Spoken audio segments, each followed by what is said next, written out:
Chapitre 5. Sélection des vannes de régulation. Passons maintenant à sélection et matériaux. Je voudrais vous présenter le point de départ de la sélection d'une vanne de régulation. Les vannes de régulation traitent toutes sortes de fluides, à des températures allant du domaine cryogénique jusqu'à des températures dépassant 1000 degrés Fahrenheit, soit 538 degrés Celsius. Par conséquent, l'élément clé de la sélection consiste à combiner de manière optimale le style du corps de vanne, le matériau et la conception de la garniture de vanne en fonction des conditions d'utilisation prévues. De plus, il faut tenir compte de la capacité de débit requise et des plages de pression de service du système pour garantir un fonctionnement satisfaisant sans engendrer de coûts initiaux excessifs. Dans ce processus, les fabricants de vannes de régulation réputés et leurs représentants apportent une aide active pour trouver la vanne la plus appropriée aux conditions d'utilisation actuelles. Comme il existe souvent plusieurs choix corrects pour une même application, il est important de fournir toutes les informations suivantes pour une sélection précise. Tout d'abord, le type de fluide à réguler, sa température, sa viscosité et sa densité sont nécessaires. Ensuite, la capacité de débit requise doit être présentée avec ses valeurs maximales et minimales, et les pressions d'entrée et de sortie de la vanne doivent également être spécifiées pour leur maximum et minimum respectifs. La perte de charge doit être fournie en distinguant la valeur dans des conditions d'écoulement normales de celle en état de fermeture étanche. Si le bruit est un facteur critique, le niveau de bruit maximal admissible et son point de référence de mesure doivent être indiqués, et si le degré de surchauffe ou la présence de vaporisation éclair sont connus, ils doivent impérativement être communiqués. Je voudrais maintenant vous présenter les spécifications concernant la tuyauterie, les matériaux, le mode de fonctionnement et les signaux. Il faut préciser la taille et le schedule des tuyauteries d'entrée et de sortie, ainsi que toute information d'étiquetage spéciale requise. Le matériau du corps est désigné par des normes, comme l'ASTM à 216 grades WCC, l'ASTM à 217 grades WC9 ou l'ASTM à 351 CF8M. Les connexions terminales et la classe de pression de la vanne sont concrétisées sous des formes telles que des raccords filetés, des bris RF classe 600 ou des bris RTJ classe 1500. Il faut définir l'action souhaitée en cas de perte d'air, si la vanne doit s'ouvrir, se fermer ou maintenir la dernière position de régulation, et vérifier si une alimentation en air instrument est disponible. Enfin, le signal instrument est spécifié comme étant de 3 à 15 psi, 4 à 20 mA, ART, etc. En plus de cela, certains éléments nécessitent un accord entre l'utilisateur et le fabricant selon les pratiques d'achat et d'ingénierie suivies.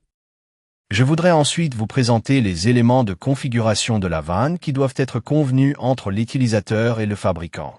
On définit le numéro de type et la taille de la vanne, et on choisit la structure du corps de vanne parmi des modèles à angle, à double port, à papillon, etc.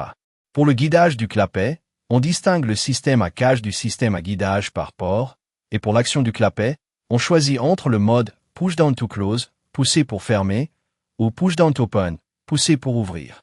On détermine si la taille du port est pleine ou restreinte, ainsi que les matériaux de la garniture de vanne. On définit si l'écoulement agit dans le sens de l'ouverture ou de la fermeture de la vanne, et on calcule la taille de l'actionneur en conséquence. Le style du chapeau est choisi parmi les modèles standards, à extension ou à joint à soufflet, et le matériau du pressé-toupe est sélectionné parmi le joint en V en PTFE, le graphite laminé ou les systèmes d'étanchéité environnementale. Enfin, on détermine les accessoires nécessaires, tels que le positionneur ou le volant manuel. Certains de ces points ont été abordés dans les chapitres précédents, et les autres seront explorés dans ce chapitre et les suivants. Je voudrais maintenant vous présenter la procédure concrète de sélection des vannes.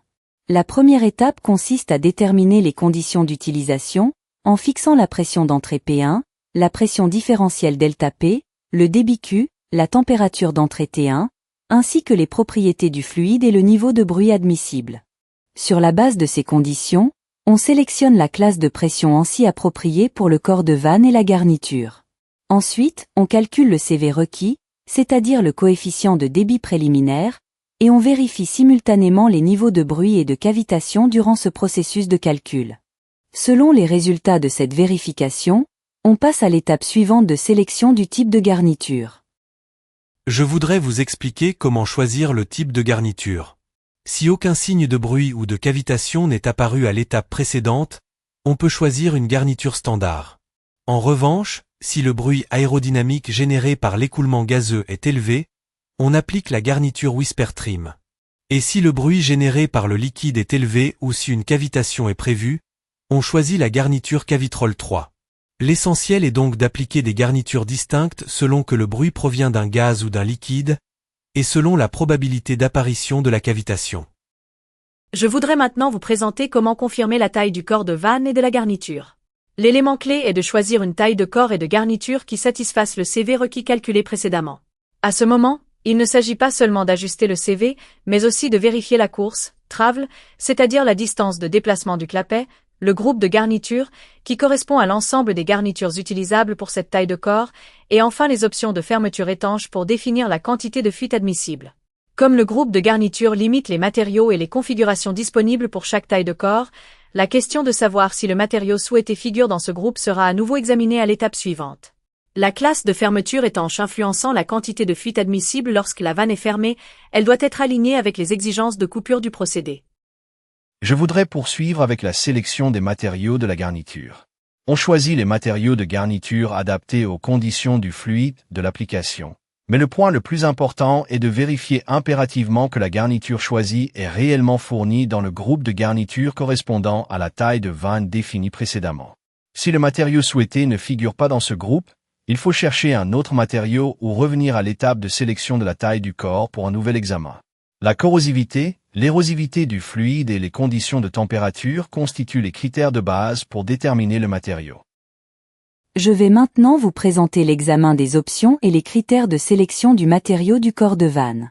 La dernière étape de la sélection de la vanne consiste à examiner les options supplémentaires, telles que la classe de fermeture étanche ou l'étanchéité de la tige. Le choix du matériau du corps est généralement basé sur 4 facteurs. Premièrement, la pression de service, deuxièmement, la température, troisièmement, la corrosion du fluide, quatrièmement, son érosion.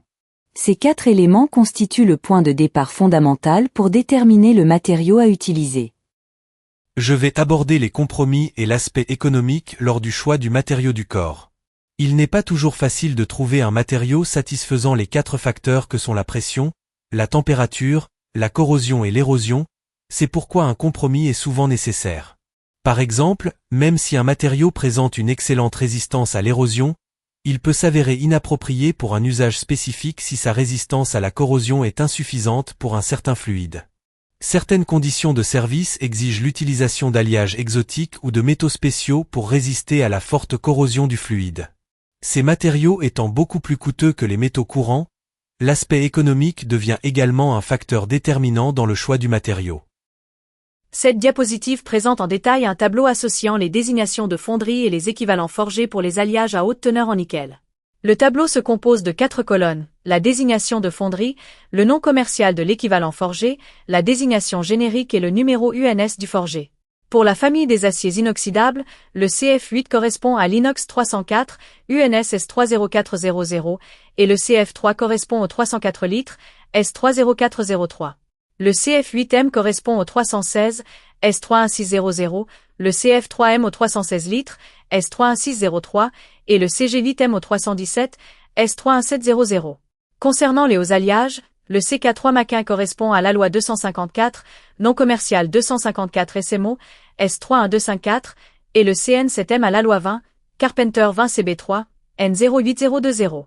Le CW2M correspond au nouveau Astellois C, soit l'Alloy C276, N10276, le CX2 MW au Astellois C22, Alloy C22, N06022, et le CW6MC à l'Inconel 625, Alloy 625, N06625. Le CY40 correspond à l'Inconel 6sense, Alloy 6sense, N06600, et le CZ-Cent au Nickel 2sense, Alloy 2sense, N02200. Dans la famille Monel, le M35-1 correspond au Monel 4 Sense, Alloy 4 Sense, N04400, et le M25S correspond au S-Monel. Pour les désignations en acier au carbone moulé, le WCB est J03002 et le WCC est J02503. Pour les basses températures, le LCB est J03003 et le LCC est J02505. Les notes de bas de page précisent que le 254 SMO est une marque d'Avesta AB, le Carpenter 20 CB3 de Carpenter Technology, les gamins Connell et Monel de Special Metal, et le Astellois de Haynes International. Enfin, Je vais vous présenter la polyvalence des corps en acier moulé et les spécifications de commande pour les alliages à haute teneur en nickel. Le tableau des alliages de la diapositive précédente se termine par la note sur la marque Haynes International. En réalité, comme la plupart des applications de vannes de régulation traitent des fluides relativement non corrosifs à des pressions et températures raisonnables, l'acier au carbone moulé est le matériau de corps le plus couramment utilisé. Ce matériau offre un service satisfaisant à un coût bien inférieur à celui des alliages exotiques. Par ailleurs, des spécifications distinctes ont été développées pour la commande de pièces moulées en alliage à haute teneur en nickel, très résistant à la corrosion. Ces spécifications apportent des solutions aux problèmes rencontrés avec ces alliages, notamment une résistance à la corrosion inférieure à celle des matériaux forgés, une mauvaise soudabilité et un manque d'intégrité de la fonderie. Les désignations correspondantes sont regroupées sous le titre Désignation pour les alliages à haute teneur en nickel et dans la colonne Désignation générique du tableau. Je vais maintenant expliquer que pour le choix des matériaux du corps de vanne, les pièces moulées à haute résistance à la corrosion, comme les alliages à haute teneur en nickel, exigent des spécifications strictes dès l'étape de la commande. Par le passé, ces alliages présentaient des problèmes de résistance à la corrosion inférieure au forgé, de mauvaise soudabilité, d'intégrité de fonderie insuffisante et de délai de livraison prolongé. Pour y remédier, les spécifications de commande incluent la qualification de la fonderie, l'équipement de modèles dédiés, la qualification de l'alliage du modèle et la qualification thermique, ainsi que des règles de contrôle détaillées sur les matières premières, l'inspection visuelle, les réparations par soudage, le traitement thermique et les essais non destructifs, NDT. La liste de ces alliages exotiques figure dans le tableau des désignations pour les alliages à haute teneur en nickel du manuel, et les descriptions et tableaux suivants fournissent des informations de base sur divers matériaux moulables courants utilisés pour les corps de vannes de régulation, incluant les désignations ASTM. Je tiens à souligner que l'utilisation de désignations ASTM précises est considérée comme une bonne pratique et est fortement encouragée lors de la spécification des matériaux, en particulier pour les pièces sous pression. Des données d'ingénierie supplémentaires sur ces matériaux et d'autres sont disponibles au chapitre 10. Le matériau de corps le plus utilisé est l'acier moulé ASTM à 216 grades WCC. Le WCC est privilégié pour les services modérés tels que l'air, la vapeur saturée ou surchauffée, ainsi que les liquides et gaz non corrosifs. Cependant, il n'est pas utilisé au-delà de 800 degrés Fahrenheit, 427 degrés Celsius, car la phase riche en carbone pourrait se transformer en graphite. Il peut être soudé sans traitement thermique, à condition que l'épaisseur nominale ne dépasse pas 1 carine. 32 mm. La classification standard pression-température de ce matériau suit la norme ASME B16.34. Cette section correspond au titre du tableau des pressions-températures pour les classes standards des vannes WCC. Le tableau lui-même concerne les vannes ASTM à 216 grades WCC et est établi conformément à la norme ASME B16.34. L'essentiel de ce tableau est de montrer la relation de rating, où la pression de service admissible pour chaque classe diminue progressivement à mesure que la température augmente. La plage de température la plus basse, servant de référence, s'étend de -20 à 100 degrés Fahrenheit, soit de -29 à 38 degrés Celsius, et c'est dans cet intervalle que la pression de service la plus élevée est autorisée. Pour utiliser le tableau, il suffit de lire la valeur à l'intersection de la ligne correspondant à la température de service réelle et de la colonne de la classe de pression choisie, afin de vérifier la pression de service maximale que la vanne peut supporter dans ces conditions. Nous allons maintenant présenter l'ASTM à 217 grades WC9, un acier moulé au chromolybdène. Le WC9 est le grade standard chromolybdène, soit le grade CRMO. Il a remplacé le C5 en tant que standard car il présente des propriétés de moulage et de soudage supérieures. En effet, il a remplacé avec succès le C5 dans la plupart des applications, affichant notamment de bonnes performances pour la vapeur et l'alimentation en eau des chaudières. La pression de service est donnée en psi selon la classe de pression. Je vais vous présenter le tableau des pressions-températures et les caractéristiques à haute température des vannes WC9. Le tableau est basé sur la norme ASME B16.34. Dans la plage de température de référence de -20 à 100 degrés Fahrenheit, les pressions admissibles par classe sont de 1500, 2250 et 3750 psi. À mesure que la température augmente, ces valeurs diminuent progressivement, passant à 1455, 2185 et 3640, pour finalement descendre jusqu'à 1015, 1525 et 2540. Selon les notes du tableau, la pression minimale de 20 psi, soit 1 bar, s'applique uniquement aux vannes à extrémités soudées, tandis que les pressions pour les extrémités à bride s'arrêtent à 1000 degrés Fahrenheit. Le chrome et le molybdène confèrent une résistance à l'érosion-corrosion et au fluage, permettant une utilisation jusqu'à 1100 degrés Fahrenheit, soit 593 degrés Celsius. Cependant, le WC9 nécessite un préchauffage avant le soudage et un traitement thermique après le soudage.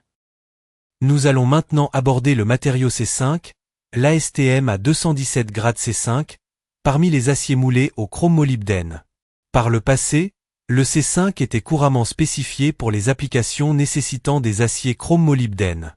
Cependant, ce matériau est somewhat difficile à mouler et a tendance à se fissurer lors du soudage. C'est pour cette raison que le WC9 a pris la place du C5 en tant que standard.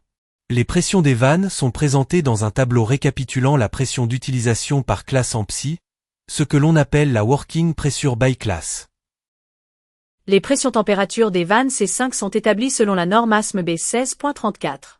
Dans la plage de -20 à 100 degrés Fahrenheit, soit de -29 à 38 degrés Celsius, les pressions d'utilisation par classe sont de 1500, 2250 et 3750 psi.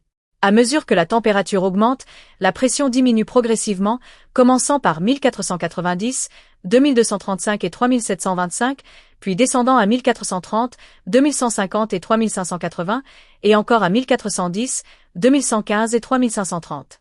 Dans des plages de température plus élevées, on trouve des valeurs telles que 1330, 1995 et 3325, 1210, 1815 et 3025, ou 1135, 1705 et 2840.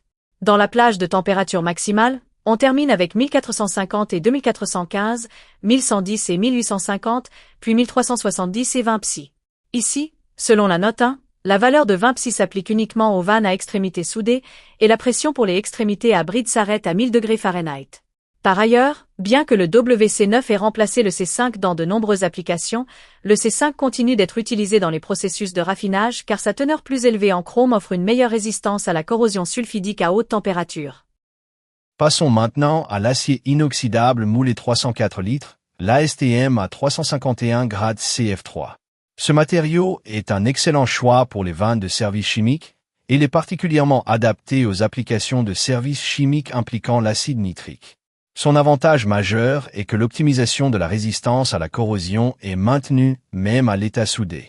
Concernant les pressions-températures, dans la plage de -29 à 38 degrés Celsius, les pressions par classe sont de 1440, 2160 et 3600 psi. Lorsque la température augmente, elles descendent à 1200, 1800 et 3000, puis à 1080, 1620 et 2700. Dans les zones de haute température, on observe des valeurs comme 1490 et 2485, 1395 et 2330, 1310 et 2185, 1290 et 2150 ou 1275 et 2125. À des températures plus élevées, cela se poursuit avec 1245 et 2075, puis 1210 et 2015. Dans la plage de température la plus élevée, on trouve des valeurs comme 1605, 1545 et 1285, ainsi que les valeurs de 20, 15 et 10 psi correspondant à la note 1. Nous allons maintenant présenter les aciers inoxydables moulés 316 et 317. Pour revenir brièvement sur la note 1 du tableau précédent, ces valeurs s'appliquent uniquement aux vannes à extrémités soudées, et la pression pour les extrémités à bride s'arrête à 1000 degrés Fahrenheit. L'ASTM à 351 grades CF8M est le matériau de corps en acier inoxydable standard de l'industrie, correspondant au type 316.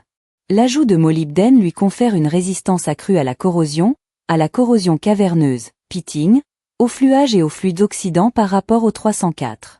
Il possède la plage de température la plus large de tous les matériaux standards, de -425 degrés Fahrenheit, -254 degrés Celsius, à 1500 degrés Fahrenheit, 816 degrés Celsius. Les pièces brutes de fonderie sont traitées thermiquement pour garantir une résistance maximale à la corrosion.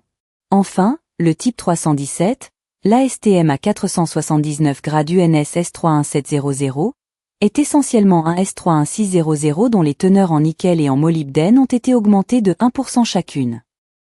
Je souhaite poursuivre la présentation des caractéristiques du matériau S31700.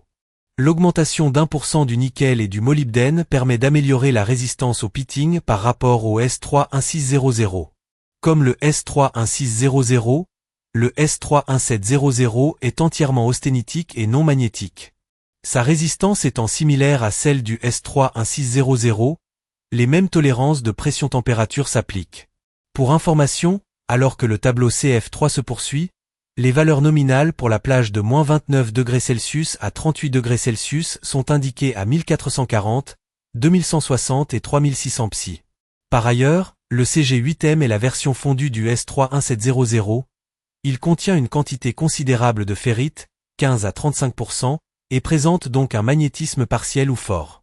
En général, le type S3-1700 possède une meilleure résistance à la corrosion que le S3-1600 dans certains environnements grâce à sa teneur plus élevée en molybdène. Il présente une excellente résistance aux liquides de digesteur, au dioxyde de chlore sec et à divers autres environnements de l'industrie des pâtes et papiers. Enfin, je vais vous présenter le tableau des valeurs nominales de pression-température pour les vannes ASTM à 351 grades CF8M et CG8M. Ce tableau récapitule les nominales des vannes pour les deux matériaux CF8M et CG8M correspondant à la classe standard, notée 1, et les critères de nominales suivent la norme ASME B16.34. Le CF8M est un type 316 fondu et possède la plage de température la plus large, allant de -425 Fahrenheit à 1500 Fahrenheit, tandis que le CG8M appartient à la famille du type 317 fondu et est magnétique car il contient de la ferrite. Le tableau fournit les pressions de service admissibles en psi et en bar, selon chaque classe et chaque température. Je vais maintenant vous présenter le tableau des nominales de pression par rapport à la température pour les vannes en acier inoxydable 316 fondu, à savoir les vannes ASTM à 351 grades CF8M et CG8M. Ce tableau suit la norme ASME B16.34 et détaille comment la pression de service que la vanne peut supporter diminue à mesure que la température augmente. Dans le tableau, on observe que pour chaque ligne de température, 3 valeurs de pression sont regroupées, chacune correspondant à une classe de pression différente.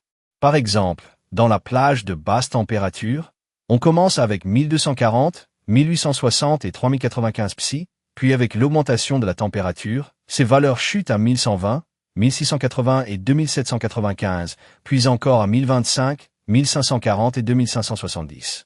On peut ainsi constater que la pression admissible diminue progressivement avec la hausse de la température.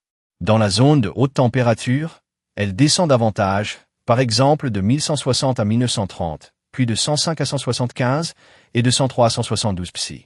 À l'extrémité supérieure de température du tableau, la valeur tombe à 20 psi, soit environ 1 bar. Il est important de noter que cette zone s'applique uniquement aux vannes à extrémité soudée, tandis que les nominales pour les extrémités à bride s'arrêtent à 1000 Fahrenheit.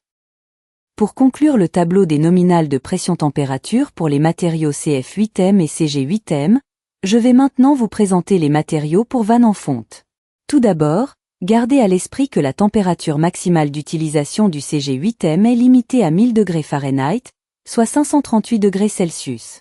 Bien qu'il figure dans le même tableau, sa limite de résistance thermique est inférieure à celle du CF8M. Ce tableau suit la norme ASME B16.34, et certaines valeurs indiquées s'appliquent uniquement aux vannes à extrémité soudée. Pour les vannes à extrémité à bride, une clause précise que les nominales s'arrêtent à 1000 Fahrenheit. Ensuite, passons à la fonte. La fonte suit la norme ASTM à 126, c'est un matériau peu coûteux mais non ductile, c'est-à-dire fragile. C'est pourquoi elle est utilisée pour contrôler la vapeur, l'eau, le gaz et les fluides non corrosifs, plutôt que pour des applications à haute pression ou à fort choc.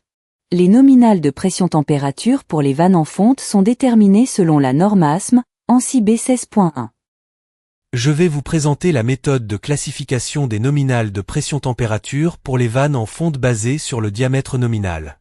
Le tableau des nominales pour la fonte est organisé pour une plage de diamètres nominaux de 1 à 12, soit de NPS1 à NPS12. La plage de température appliquée est basée sur l'intervalle de -20 Fahrenheit à 150 Fahrenheit, soit de -29°C à 66°C. Comme expliqué précédemment, la fonte est utilisée pour contrôler la vapeur, l'eau, le gaz et les fluides non corrosifs. Par ailleurs, sur la même page, se poursuit le tableau des nominales de pression-température pour les matériaux CF8M et CG8M, lequel suit également la norme ASME B16.34. Les valeurs nominales pour chaque classe sont indiquées en fonction du diamètre nominal et des plages de température. Je vais vous présenter le système de classification des classes de pression pour les vannes en fonte en fonction de la classe et du diamètre nominal. Les nominales des vannes en fonte sont principalement divisées en deux classes, la classe 125 et la classe 250.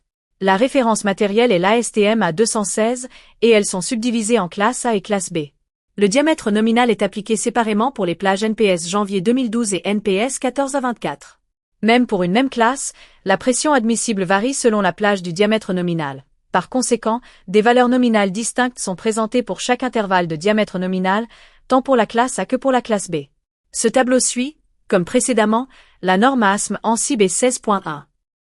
Je vais vous présenter le tableau comparatif basé sur la température pour la classe A et la classe B des vannes en fonte ASTM A216. Ce document place côte à côte les deux classes, A et B, pour permettre la comparaison de leurs pressions admissibles respectives selon les plages de température. En effet, pour une même température, les valeurs nominales de la classe A et de la classe B diffèrent, il faut donc d'abord vérifier la température des conditions d'utilisation, puis lire la valeur de pression correspondant à la classe dans la colonne respective. N'oubliez pas que les nominales de pression-température pour les vannes en fonte sont basées sur la norme ASME ANSI B16.1. Pour terminer le tableau des nominales de la fonte, je vais maintenant aborder la transition vers les matériaux de vannes en bronze fondu. Dans les sections de conversion en degrés Celsius et en barre du tableau de la fonte, on trouve plusieurs entrées vides, marquées par des tirets. Cela signifie qu'aucune valeur nominale n'est spécifiquement définie pour cette combinaison de température et d'unité. Nous passons ensuite au bronze fondu. Les vannes en bronze fondu suivent les normes ASTM B61 et ASTM B62, et leurs nominales de pression-température sont basées sur la norme ASME B16.2. Le tableau est constitué avec les unités Fahrenheit et Psi, ainsi que Celsius et bar, indiquées conjointement. Le bronze est généralement un matériau adapté aux services non corrosifs à basse pression et basse température. Je vais maintenant vous présenter les classes de pression et de température pour les vannes en bronze coulé. Le tableau présenté ici concerne les vannes en bronze coulé conformes aux normes ASTM B61 et B62, et les critères de classification suivent la norme ASME B16.25. L'alliage représentatif est le C83600. La plage de température est indiquée de -20 degrés Fahrenheit à 150 degrés Fahrenheit, soit de -29 degrés Celsius à 66 degrés Celsius. Pour cet intervalle de température, des valeurs de pression de service telles que 135 psi et 280 psi sont proposées selon la classe, et la pression est exprimée à la fois en psi et en bar. Certaines cases du tableau sont vides et marquées d'un tiret car aucune valeur ne s'applique à ces conditions. Il y a une note importante, certains codes, tels que la section I du code ASME pour les chaudières et appareils à pression, l'ASME B31.1 et l'ASME B31.5, limitent la température nominale de ce matériau à 406 degrés Fahrenheit. Gardez à l'esprit que le bronze coulé est un matériau de corps de vanne utilisé pour des services non corrosifs à basse pression et basse température. Je vais vous présenter la division par diamètre nominal dans le tableau des classes de vannes en bronze coulé vu précédemment. Les classes de pression-température pour les vannes en bronze sont divisées entre la classe 125 et la classe 250. Au sein de chaque classe, elles sont à nouveau divisées par diamètre nominal, soit NPS, en deux segments. Un segment pour les petites et moyennes tailles de NPS 1 à 12 et un segment pour les grandes tailles de NPS 14 à 24. Pour la classe 250, les segments NPS 14 à 24 et NPS janvier 2012 sont indiqués avec des classes distinctes, et il en est de même pour la classe 125 avec les segments NPS janvier 2012 et NPS 14 à 24. L'essentiel est que, même pour une même classe de pression, la pression de service admissible change si le diamètre nominal de la vanne augmente. Il faut donc vérifier simultanément la classe et le segment de diamètre nominal lors de la lecture du tableau.